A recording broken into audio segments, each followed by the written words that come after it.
¿Y qué tal? Bienvenidos a Obsesionado con. Hoy os quiero hablar de las cosas que hay que tener en cuenta antes de mudarse a vivir a Dinamarca. Suscríbete. Cuando tienes pensado en mudarte a un país, tienes que poner en una balanza las cosas positivas y negativas de tu país de origen y las positivas y negativas del país donde quieres ir a vivir, en este caso Dinamarca. Yo lo hice y ganó por mucha diferencia Dinamarca. Pero una vez aquí te das cuenta que no es oro todo lo que reluce. Dinamarca tiene muchísimas cosas maravillosas, pero también hay que tener en cuenta algunas otras cosillas. Y aquí es donde empieza nuestra lista. ¡Suscríbete! Primero, el idioma. En Dinamarca se habla inglés, un inglés más que perfecto, pero su primera lengua es el danés y no es nada fácil. Cuando llegas al país te dan la opción de empezar un curso en una escuela de idiomas para empezar a familiarizarte. No solo debes aprender cómo se pronuncia el idioma, sino que además debes aprender a escribirlo, que no tiene nada que ver una cosa con la otra. Tiene vocales nuevas y sonidos que al principio parece imposible poder hacerlos. Hay bastante gente que me ha comentado que lleva aquí 9, 10 años y que no hablan danés y que les va perfectamente.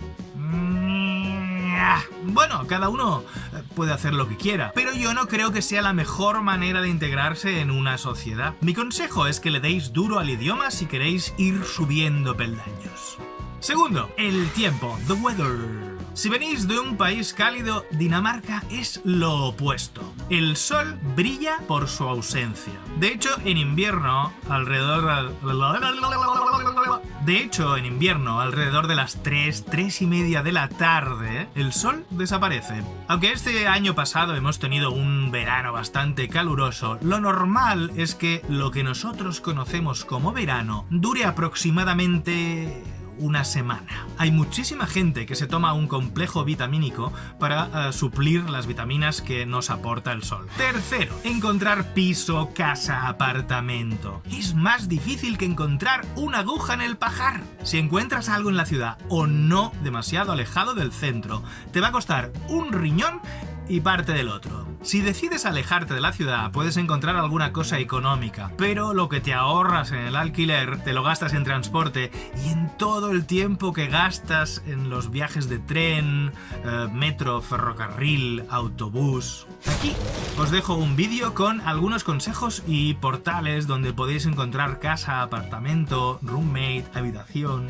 Cuarto, el estilo de vida. En Dinamarca se come alrededor de las 12 del mediodía y se cena a las 6 de la tarde. Lógicamente que podéis comer cuando os dé la gana o cuando el estómago os lo pida, pero tarde o temprano vais a tener que ir cambiando estos hábitos. Lo de salir a comer fuera a un restaurante, podéis hacerlo si vuestra economía os lo permite, porque es caro, bastante caro. Los daneses tienen su vida bastante programada, así que lo de «¡Hey, vamos a tomar un café esta tarde!»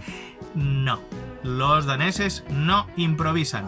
Aquí os dejo otro vídeo donde podéis ver cómo Victoria nos cuenta lo difícil que le está resultando integrarse.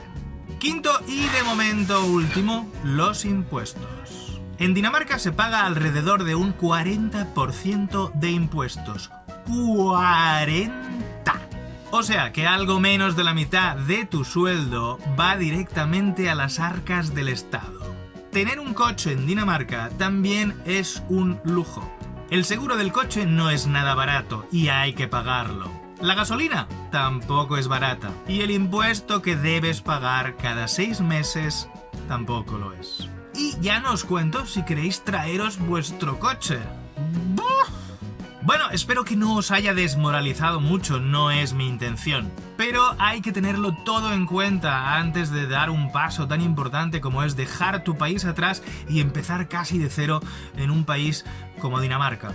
En el próximo vídeo os hablaré de las cosas positivas, que las hay, y muchísimas, de este maravilloso país escandinavo. Gracias por ver el vídeo y por compartirlo en vuestras redes sociales. En los comentarios os dejaré algunos enlaces. También podéis contarme cómo os va en Dinamarca si ya vivís aquí, o podéis dejarme un comentario si os queréis mudar a Dinamarca. No olvidéis suscribiros y activar la campanilla para estar notificados de cualquier novedad en el canal.